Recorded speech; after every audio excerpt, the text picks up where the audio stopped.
नमस्कार दोस्तों, स्वागत है आप सभी का।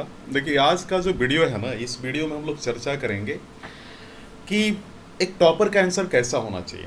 जैसा कि मैंने ऑलरेडी एक वीडियो डाला हुआ है, हम लोग एक कोर्स शुरू कर रहे हैं। टारगेटेड बैच है 15 बच्चों का, मात्र बीपीएससी का।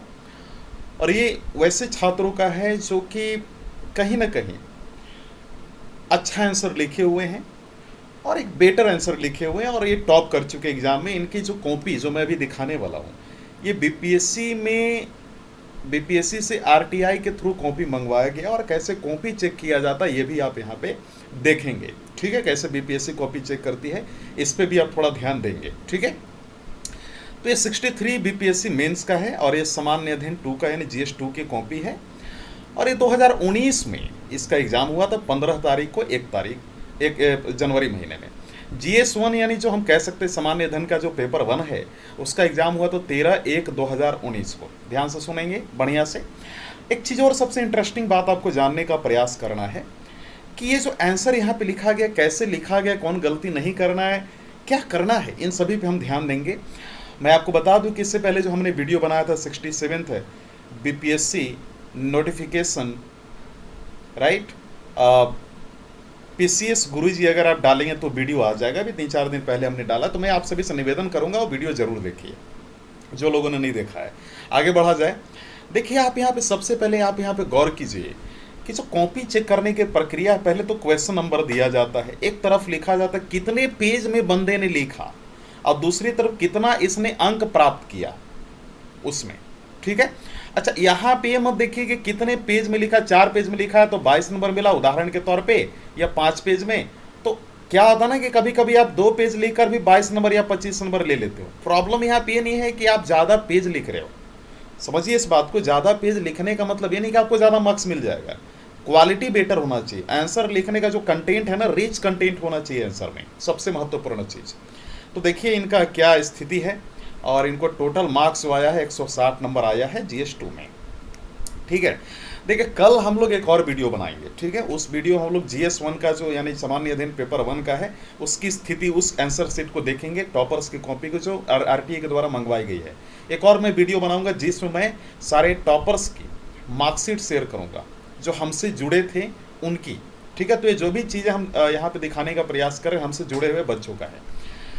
देखिएगा सबसे पहले कि यहाँ पे आंसर इन्होंने कैसे लिखा, एकदम आप देख रहे होंगे इनके आंसर में। मैं यहाँ पे देखिए आंसर पढ़ने वाला नहीं हूँ क्योंकि हमारे पास क्वेश्चन नहीं है। आप देखिए यहाँ पे हम सिंपली लिखा है inter only question number in this margin. तो कौन से क्वेश्चन का आंसर लिखने वो लिखिए।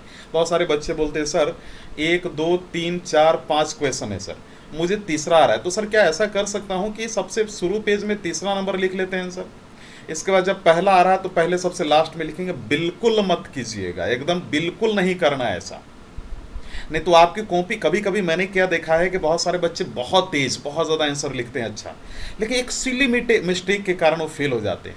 वो कहते हैं यार मेरा इस बार नहीं हुआ, वो नहीं हुआ, ये नहीं हुआ। समझिए इस बात को। कभी कभी क्या होता है कि आप कुछ ऐसी गलती कर बैठते हैं कि आपकी कॉपी पेंडिंग में चली जाती है।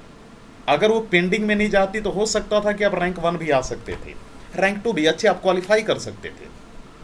तो जो अधिकतर बच्चे मेंस में डिस्क्वालीफाई होते हैं ना, वो अपनी कुछ नादानियों की वजह से होते हैं। इसलिए मैं कहता हूं, अच्छा कभी कभी कुछ बच्चे क्या करते हैं कि 786 जय माता दी लिख दिए, कहीं पे इधर मार्जिन में दे दिए, कहीं पे कुछ इस तरीके का कट लगा दिए।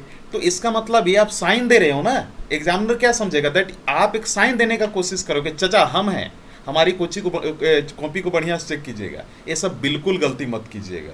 इसलिए बहुत ज़रूरी है एक शिक्षक का। आपने सुना होगा गुरु गोविंद दो खड़े काकू लागे पाए पाँव, बलिहारी गुरु आपने गुरु गोविंद दियो बताए। तो यहाँ पे गोविंद कौन है, आपके लिए एग्जाम है, ये जॉब पाना ही आपके लिए गोविंद है। और ये कौन आपको गाइड करेगा, गुरु करेगा ना। आज के समय आज एक अच्छा गुरु मिलना भी समस्या की बात है। तो इसलिए मैं बोल रहा हूँ कि फीडबैक लेना बहुत ज़्यादा ज़रूरी है। फीडबैक लेते रहिए, जैसे भी गुरु हों किसी से भी फीडबैक लीजिए, कैसे लिखना है, कौन कौन सी गलतियाँ नहीं करनी। हम कभी कभी अहंकार में डूब जाते हैं, हमको बहुत आता है। अरे भाई जो टॉप कर चुका है ना, बढ़िया बढ़िया टॉप एग्जाम यूपीएससी, वो भी गाइड लेता है जब तीसरी बार एग्जाम देता है। तो आप तो एग्जाम एक भी नहीं क्वालिफाई की हो, फिर भी आप इतना अपने अंदर रख रहे हो। ऐसा बुरा मत मानिएगा मेरी बात को, लेकिन ये घमंड मत रखिएगा, ठीक है, अगर रियली में क्वालिफाई करना है। ठीक है ना, आगे बढ़ते हैं।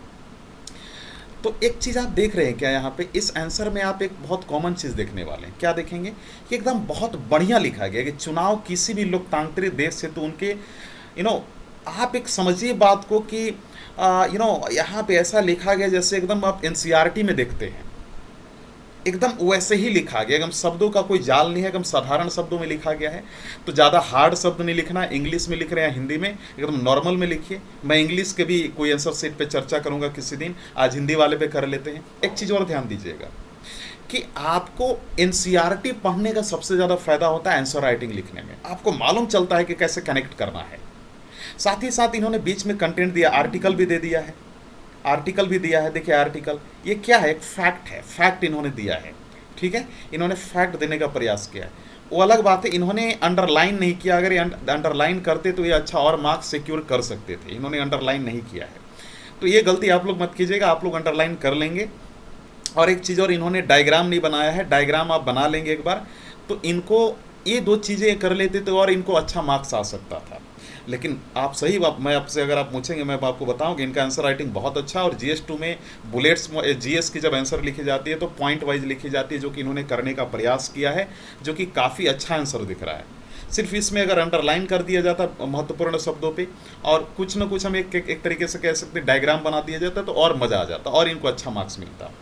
तो ये आप देखिए इन्होंने बहुत अच्छे तरीके से लिखा है, एकदम कहीं पे कोई व्याकरण में कमी नहीं है, हिंदी में एकदम लट लकार में कोई समस्या नहीं है। एकदम आप देख रहे हैं कि कहीं भी आप एकदम देखेंगे कि न मार्जिन की इधर इन्होंने कुछ लिखा नहीं, इधर सिर्फ ऊपर में एक गाइडेंस इनको दिया गया था, तो वो गाइडेंस को इन्होंने फॉलो किया, यहाँ पे देखिए, ठीक है। तो ये इन्होंने किया, इनको लगा होगा, इन्होंने इसलिए मंगाया था कॉपी क्योंकि इनको कम मार्क्स मिला होगा, ठीक है, तो इन्होंने मंगाया था। तो इनको बाद में रियलाइज़ हुआ होगा कि ये कमी है, ये मुझे आगे से इम्प्रूव करना है, ठीक है, ये देख लीजिए। तो इस तरीके का है चीज़, आप देखिए कैसे यहाँ पे किया जाता है, पूरा देख लीजिए, पूरा एकदम सिस्टम, ठीक है। अच्छा एक चीज़ और आप देख रहे होंगे यहाँ पे, जो मैं जो देखने का प्रयास कर रहा हूँ कि कुछ बच्चे क्या करते हैं ना, आंसर लिखते लिखते एकदम नीचे आ जाते हैं। अच्छा कुछ बच्चे क्या करते हैं कि एकदम एक ही पेज में सब हटाने का प्रयास करते हैं। नहीं, देखिए इन्होंने कितना साफ लिखा है, जगह लेकर लिखा है, एकदम मार्जिन देकर, स्पेस बीच में दिया इन्होंने, सब जगह बराबर स्पेस आपको दिख रहा होगा। ये चीज़ें भी मैटर करती हैं, ये चीज़ें भी वहाँ पे देखी जाती हैं आंसर में, ठीक है, जब ये आंसर कॉपी चेक होता है तो ये आपने देख लिया। अच्छा यहाँ पे एक चीज़ आप देखने का प्रयास करेंगे कि एकदम जो है यहाँ पे इन्होंने हर जगह ये लाइन दिया है, जो भी ज़रूरी होती रिक्वायरमेंट्स होती है, जो भी हर्षई दीर्घई वाला जो सिचुएशन है, जैसे हर्षई ये वाला ऐसे होता है ना, ऐसे इस पे इन्होंने बहुत अच्छे से ध्यान दिया है, ठीक है। और यहीं पे देखिए इनका एक चीज़ और कि इन्होंने यहाँ बीच में जगह छोड़ने का प्रयास किया। अच्छा इनका आंसर देखिए कि क्या इन्होंने लिखा, भारत एक विविधता वाला देश है। मतलब आप देखिए, मैं क्या कहता हूँ, जब भी आप कहीं जाते होंगे तो आप एक जाते होंगे, आप पॉइंट आपके मन में चलता होगा कि first impression is the last impression. कहीं भी अगर आप जाते हैं तो आपकी first impression is the last impression बहुत ज़रूरी होती है कि फर्स्ट इंप्रेशन आपका कैसा रहता है। उसी प्रकार से यहाँ पे भी जब आप आंसर लिखेंगे तो आपके लिखने की प्रक्रिया ही आपको ये बयां कर देती है एग्जामिनर को कि भाई इसका आंसर किस तरीके का इसने लिखा होगा, राइट। अब यहाँ पे देखिए इन्होंने इस पक्ष में निम्नलिखित तर्क दिए जा सकते हैं, इन्होंने कुछ तर्क दिया है, ठीक है, एक दो पॉइंट दिया है, ठीक है। फिर इन्होंने मतलब आप कह सकते हैं इसमें इन्होंने फैक्ट देने का प्रयास किया, और इसके बाद ठीक है जैसे इन्होंने इसमें एग्जाम्पल भी देने का प्रयास किया, मतलब आपको फैक्ट भी देना है। साथ ही साथ ये जो पुछल्ले शब्द होते हैं ना कि विश्लेषण करें, टिप्पणी करें, इन सभी चीज़ों का इन्होंने ध्यान दिया है, नो डाउट इसमें उन्होंने ध्यान दिया है, इस चीज़ का थोड़ा ध्यान रखिएगा। आगे बढ़ते हैं, तो ये पूरी आंसर उन्होंने लिखा है, आप देखिए इन्होंने। अच्छा यहाँ पे एक चीज़ और ध्यान देना है कि ज़रूरी नहीं है कि जो किताब में लिखा है और जो आंसर में वही हमको याद करके जाना, नहीं, अपने शब्दों में लिखिए, लेकिन अच्छे समझाने का प्रयास कीजिए। जैसे नीति आयोग को लेकर कहाँ लिखा है टॉप टू बॉटम लिखा है क्या कहीं पे? आप लक्ष्मीकांत का किताब निकाल लीजिए, कोई भी किताब नहीं लिखा है। इन्होंने अपने से बहुत इजीली समझाने का प्रयास किया है एग्जामिनर को, जो कि बहुत महत्वपूर्ण पॉइंट है, ये चीज़ का ध्यान दीजिएगा। आप कैसा भी बुलेट पॉइंट दे सकते हैं, ऐसे भी कर सकते हैं, ऐसे भी दे सकते हैं। कुछ लोग ऐसे लिखते हैं, ऐसे करके 1.1 करते हैं, इसके अंदर एक और इसके अंदर बुलेट पॉइंट देते हैं ऐसे करके, तो ऐसे भी कर सकते हैं, कोई ज़रूरी नहीं है। तो आंसर लेखन का जो प्रक्रिया मैं आपको बताने वाला हूँ। अच्छा इनका एक चीज़ और है कि इनका कंटेंट में बहुत कमी दिख रहा है, कुछ फैक्ट ये नहीं दिखा पा रहे हैं, है ना, फैक्ट डेटा वगैरह, कुछ रिपोर्ट वगैरह, तो इसकी वजह से भी इनका कम मार्क्स आया, ठीक है। लेकिन फिर भी ये टॉपर हैं। तो ये 3 चीज़ें सुधार दी जाए कि जैसे डायग्राम और अंडरलाइन और जो कंटेंट यानी डेटा फैक्ट है सब, तो और बेहतर किया जा सकता है एग्जाम में, इसमें कोई दो राय नहीं है।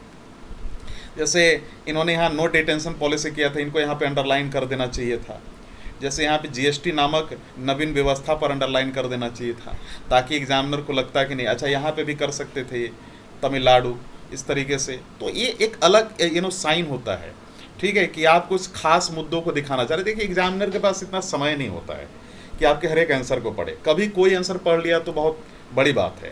तो वो फैक्ट ही देखता है आप क्या फैक्ट दे रहे हैं। शुरू का 2 लाइन पढ़ेगा, फैक्ट देखेगा, बॉडी में शुरू का 2 लाइन पढ़ेगा, बॉडी में लास्ट का 2 पॉइंट पढ़ेगा, कंक्लूजन में। अच्छा, जब आप कंक्लूजन लिखिएगा, जब निष्कर्ष लिख रहे हो, तो आप ये ध्यान देंगे कि आपका निष्कर्ष भविष्यवादी होना चाहिए, है ना, ऑप्टिमिस्टिक, आशावादी होना चाहिए, फ्यूचरिस्टिक होना चाहिए, ताकि मतलब ऐसा नहीं कि अच्छा कैसे आंसर, मान लीजिए कि इंट्रोडक्शन आप लिख रहे हैं, बॉडी आप लिख दिए, बॉडी में क्या आप अच्छाई बुराई गिनाए, ठीक है, और इसके बाद आपने आंसर कंक्लूजन में क्या लिखा कि भाई ऐसा है कि अच्छा आपने जो बॉडी में बुराई बताया तो उस बुराई का सॉल्यूशन भी तो आप बताइएगा ना, क्योंकि आप अधिकारी हैं, आपसे उम्मीद की जाती है। तो आपने उस सॉल्यूशन बता दिया, एक बहुत अच्छा बैलेंस्ड सॉल्यूशन बताया, जिसे हम कह सकते हैं आशावादी, निराशावादी नहीं, आशावादी। तो उस प्रकार का होना चाहिए। लेकिन कभी कभी क्या होता है ना, क्योंकि जैसे बॉडी में देखिए, जब जो पुछल्ले शब्द होते हैं, टैलेंडर वर्ड्स होते हैं, यानी आप एक तरीके से कह सकते हैं डायरेक्टिव, जैसे क्रिटिकली एनालाइज, कमेंट, है ना, सजेस्ट इट, इस तरीके का आलोचना कीजिए, विश्लेषण कीजिए, इसको पुछल्ले शब्द कहते हैं। तो ये इसके बारे में क्या होता है ना कि इनका जो खेल होता है, ये जो पुछल्ले शब्दों का जो खेल, जो रोल होता है ना, वो कहाँ चलता है, सिर्फ बॉडी में। इंट्रोडक्शन सभी जितने भी पुछल्ले शब्द, जितना भी अलग अलग भी पुछल्ले शब्द हो, कंक्लूजन और इंट्रोडक्शन में इनका नहीं चलता है। जो भी पुछल्ले शब्द होते हैं, सिर्फ शब्दों का बदलाव या लिखने का तरीका सिर्फ बॉडी में ही करते हैं, इससे बाहर ही नहीं जाते हैं। इस चीज़ का ध्यान दीजिएगा। तो आपको ये देख लेना है आप। हाँ, यहाँ पे इन्होंने अंडरलाइन करने का प्रयास किया है, देखिए यहाँ पे, आप यहाँ पे देख सकते हैं, कहीं कहीं इन्होंने किया है। तो ओवरऑल इनका एक अच्छा मुझे आंसर लग रहा है। अच्छा, इन्होंने कुछ योजना का भी नाम देने का प्रयास किया, तो एक क्वेश्चन के अनुसार, ऐसा नहीं कि योजना कहीं डाल देना, क्वेश्चन के डिमांड होगा तो इन्होंने डाला है। चूँकि क्वेश्चन नहीं है इसलिए मैं इसको नहीं पढ़ रहा हूँ। तो आप देख लीजिए किस तरीके का आंसर है। और आप अगर मान लीजिए जुड़ते हैं आप सभी बच्चे, तो आप सभी को ये सारा जो आरटीआई का जो कॉपी है, ये आप सभी को आरटीआई के नहीं, लेकिन टॉपर्स की सारी कॉपी जो हमारे पास अवेलेबल है वो सारी उपलब्ध करवा दी जाएंगी आपको, ताकि आप भी देख पाएँ, क्योंकि इसको हम ऐसे नहीं दे सकते, आरटीआई की कॉपी नहीं दी जाती।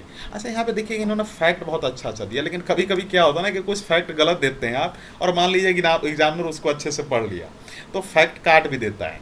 कुछ बच्चे करते हैं कि जैसे कुछ दे दिए फैक्ट गलत, और वो सोचते हैं कि थोड़े ना उसको इतना मालूम होगा, एग्जामिनर को कितना फैक्ट याद रखेगा। ये गलती मत कीजिएगा, फैक्ट अच्छा ही देना है आपको, कोई गलत फैक्ट नहीं देना है। आप झूठ नहीं बोल सकते ना। अब अगर आप एग्जाम में ही झूठ बोलेंगे, तब तो आप रियल लाइफ में जब अधिकारी बनेंगे तो और झूठ बोलेंगे, इसलिए वो आपको वहीं पे डिस्क्वालीफाई कर देंगे। तो ये गलती भूलकर भी मत कीजिएगा। देखिए इन्होंने इस आंसर में 21 नंबर दिया है। तो देखिए आंसर राइटिंग मतलब, देखिए आप ये मानना होगा आपको, देखिए साफ सुथरा आंसर राइटिंग लिखने का फ़ायदा भी होता है। आप मान लीजिए खुद आप एक टीचर हैं और आप किसी की कॉपी चेक कर रहे हैं 10 बच्चों की, जाहिर सी बात है आप उसी बच्चे की कॉपी चेक करेंगे जिसका साफ लिखा होगा, ठीक है। तो इस चीज़ का ध्यान दीजिएगा। देखिए इन्होंने यहाँ पे ना डायग्राम भी बनाया, ये क्या है, तो ये इकोनॉमिक्स का ये कुछ है, तो इन्होंने यहाँ पे डायग्राम भी बनाया। अब ये जरूरी नहीं है कि आप इंडिया का मैप एकदम वैसे ही उतार दे जैसा होता है मैप में, नहीं, आप एक रफ बना सकते हैं। देखिए इन्होंने यहाँ पे दिखाने का प्रयास किया है, तो इन्होंने मैप दिखाया है, ठीक है, अंडरलाइन भी इन्होंने किया है, तो इसमें इनको अच्छा मार्क्स मिला। अभी हम देखेंगे, यहाँ पे देखिए इन्होंने पूरा दिखाया, तो इसमें इनको अच्छा मार्क्स मिला, 19 नंबर मिला। लेकिन आप बोलेंगे सर इसमें कैसे आप अच्छा मार्क्स करें, देखिए जितना आंसर इन्होंने लिखा, जितनी क्वालिटी का, उतना अच्छा आंसर इनको मिला। अगर ये थोड़ा सा और पेज में बढ़ा कर लिखते तो इनको और अच्छा आंसर मिल सकता था। अब मैंने क्या बोला, पेज बढ़ा कर लिखना मतलब फालतू नहीं, कुछ मतलब कंटेंट होना चाहिए जो थोड़ा अच्छे से हो। देखिए अगर आप एग्जामिनर को समझाने में कामयाब हो जाते हैं तो इसका मतलब ये है कि आपने अच्छा किया और आप टॉप करने वाले हैं। देखिए इन्होंने बहुत अच्छे से पॉइंट लिखा है, अंडरलाइन नहीं किया इन्होंने, ये मैं मानता हूँ कि इनका गलती, अंडरलाइन कर देना चाहिए था जैसे ये सब, ठीक है। तो ये इनकी थोड़ी सी, मैं बोलूँगा कि इनकी एक थोड़ी सी मिस्टेक है। बाकी ओवरऑल इनका अच्छा सारा चल रहा है। देखिए इन्होंने सकारात्मक पक्ष भी लिखा है, नकारात्मक पक्ष भी लिखा, देखिए यहाँ पे, है ना, एक से अधिक उपग्रह कक्षा में भेजने के सकारात्मक पक्ष ऐसे भी लिखा इन्होंने, नकारात्मक पक्ष भी लिखा, ठीक है। तो इन्होंने इस तरीके से दिखाने का प्रयास किया। बहुत अच्छा आंसर है। मैं बोलूँगा देखिए आप लोग देखिए एक दिन में नहीं होता है डेवलप। आप जब पहली बार आंसर लिखेंगे ना तो बहुत बैड आंसर लिखेंगे आप। इसलिए बहुत ज़रूरी है कि देखिए क्या होता है ना कि आपको खराब खराब अगर बार बार आंसर लिखेंगे ना तो एक दिन अच्छा लिखने लगेंगे। और मैं आपसे भरोसा दिला रहा हूँ कि डेली एक आंसर अगर आप लिखते हैं, वैसे मेरे से जुड़ेंगे तो अलग बात है, लेकिन आप डेली एक आंसर लिखते हैं तो बार बार लिखने के बाद आप एक डेढ़ महीने के बाद बहुत अच्छा आंसर लिख पाएंगे। बहुत आप खुद पे विश्वास नहीं होगा कि आपको कि आपके द्वारा लिखा हुआ आंसर है। तो इसलिए बहुत ज़रूरी है, प्रैक्टिस मेक्स मैन परफेक्ट। तो प्रैक्टिस करते रहिए और फिर आपको भी कामयाबी आप एक दिन कदम चूमेगी। तो इस तरीके की चीज़ें हैं। तो मैं आप सभी को कहने का प्रयास कर रहा हूँ कि एक अच्छा आंसर में क्या होना चाहिए। देखिए जितना भी मान लीजिए कि 15 नंबर का है, ठीक है, 15 नंबर का है, तो जितना भी आप आंसर लिखने वाले हैं, मान लीजिए कि आप 10 नंबर का है तो जाहिर सी बात है कि एक नंबर में 15 शब्द लिखा जाता है। यूपीएससी यूपीपीएससी बीपीएससी एक एवरेज लेके मैं चलता हूँ। तो यानी अगर मान लीजिए 10 है तो 150 वर्ड का, तो 150 शब्दों में लिखते हैं। तो जाहिर सी बात है कि इंट्रो हो गया, बॉडी हो गया, कंक्लूजन हो गया। इंट्रो में आप ज़्यादा नहीं लिखेंगे, 20 या 22 शब्दों में ख़त्म करेंगे परिचय। ठीक है, मैं उदाहरण दे रहा हूँ एक। अगर मान लीजिए अब यहाँ पे तो 22 नंबर एक मिल रहा है, तो मतलब ज़्यादा मार्क्स का होगा, मान लीजिए 30 नंबर का, तो आप उसके अनुसार जोड़ लीजिएगा। फिर इसमें अगर आप देखते हैं तो आप ये पाएंगे कि भाई इसमें कंक्लूजन में भी 20 से 22 शब्दों में करना है। अब आपका बच्चा 100, तो 100 शब्दों में बॉडी में लिखिए, फिर डायग्राम बनाइए। ठीक है, अंडरलाइन करना मत भूलिए। ज़्यादा एक्सट्रीमिस्ट किसी पॉलिटिकल पर्सन का नाम नहीं लिखना है, ज़्यादा किसी पॉलिटिकल पार्टी को बुराई नहीं करना है। अगर कर रहे हैं तो क्यों कर रहे हैं ये बताइए। अब ये नहीं कि अपना भड़ास निकाल रहे हो, बिल्कुल मत कीजिएगा। थोड़ा एक तर्क होना चाहिए, लॉजिकल क्रिटिसिज्म होना चाहिए। ठीक है, कंस्ट्रक्टिव क्रिटिसिज्म होना चाहिए। अब एक चीज़ और है कि अपना जो आंसर लिखने के लिए बोला गया वही लिखिए। इधर उधर आप कोई कट उट मत लगाइए, कुछ ऐसे ऐसे मत कीजिए, कुछ लिबर मत कीजिएगा, नहीं तो सारा मामला बिगड़ जाएगा। आप टॉप भी करने वाले हैं, क्या पता आपकी छोटी सी गलती के कारण आपका कॉपी पेंडिंग में चला जाए, ये भी होता है। ये गलती बिल्कुल मत कीजिएगा। इसलिए एक टीचर से सलाह लेते रहिए समय समय पे, क्योंकि एक वीडियो में बहुत सारी चीज़ें नहीं बताई जा सकती, समयानुसार बताई जाती हैं। इसलिए बहुत ज़रूरी है किसी शिक्षक से जुड़ने के लिए। एक चीज़ और मैं आपको बोलने का प्रयास करूँगा कि जब भी आप आंसर लिखें तो एक चीज़ ध्यान रखें कि इंट्रो बॉडी कंक्लूजन में ऐसा ना हो कि इंट्रो लिख रहे हैं फिर बॉडी बीच में टूट गया। मतलब एक कनेक्टिविटी बना रहना चाहिए कि लिखने के बाद लगे कि हाँ ये अगला स्टेज है। जैसे एनसीईआरटी में होता है कि पहला चैप्टर पढ़ते हैं, दूसरे चैप्टर में जाते हैं ना तो पढ़ते हैं ना कि जैसा कि हमने पिछले अध्याय में देखा, तो लगता है कि यार पहला चैप्टर ये भी पढ़ रहे हैं। इस तरीके का जुड़ाव होना चाहिए। आसान शब्दों में लिखना है, ज़्यादा लट लकार नहीं, साफ साफ सुंदर सुंदर शब्द, ज़्यादा काट छूट नहीं करना है। समझ गए। इसके बाद आपको क्या करना है, एक रिपोर्ट, कंटेंट, डेटा, फैक्ट, आंकड़ा जो भी देना है दीजिए। डायग्राम बनाइए, डायग्राम मस्ट है, नहीं भी है ज़बरदस्ती बनाइए, पक्का मार्क्स अच्छा आएगा। ठीक है। और हाँ, कम से कम 2 या 3 पेज तो लिखिए। ये कैसे होगा, देखिए अगर किसी छात्र, अगर 1 मिनट में कोई बच्चा 25 से 30 शब्द लिख लेता है तो मैं मानता हूँ कि उसका एक भी क्वेश्चन नहीं छूटने वाला है किसी भी मेंस के एग्ज़ाम में। तो ये इतना स्पीड होना चाहिए आपका, अगर है तो बहुत अच्छी बात है। ठीक है। तो नोट्स आपके पास होना चाहिए कैसे आंसर राइटिंग के लिए। मतलब अगर खूब बहुत ज़्यादा अगर आप आंसर राइटिंग कर लेते हैं, यू विल डेफिनेटली क्रैक, आप पक्का क्रैक करेंगे आप। बहुत ज़रूरी है। ठीक है।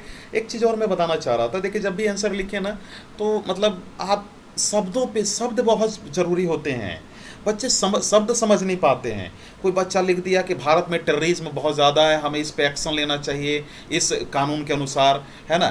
टेररिज्म से बहुत सारे सांप्रदायिक हिंसा फैलती है जिसमें मुस्लिम लोग मारे जाते हैं। अभी मुस्लिम लोग क्यों लिखा आपने, हिंदू क्यों नहीं मारे जाते हैं। तो मतलब मैं यहाँ पे कोई धर्म की बातें नहीं कर रहा हूँ, लेकिन हाँ एक बैलेंस्ड आंसर लिखना है ना। आप एक अधिकारी, आपसे उम्मीद की जाती है, तो छोटी छोटी चीज़ें ना आपको फेल करवाती हैं, इसलिए बहुत ज़रूरी है। मैं उम्मीद करता हूँ आपकी तैयारी काफ़ी अच्छी चलेगी। आज का वीडियो देखने के लिए धन्यवाद। और बहुत सारी चीज़ें हैं, बहुत सारी चीज़ें मैं बताने वाला हूँ, एक वीडियो में नहीं हो पाता है, इसलिए आप हमसे जुड़े रहें। धन्यवाद।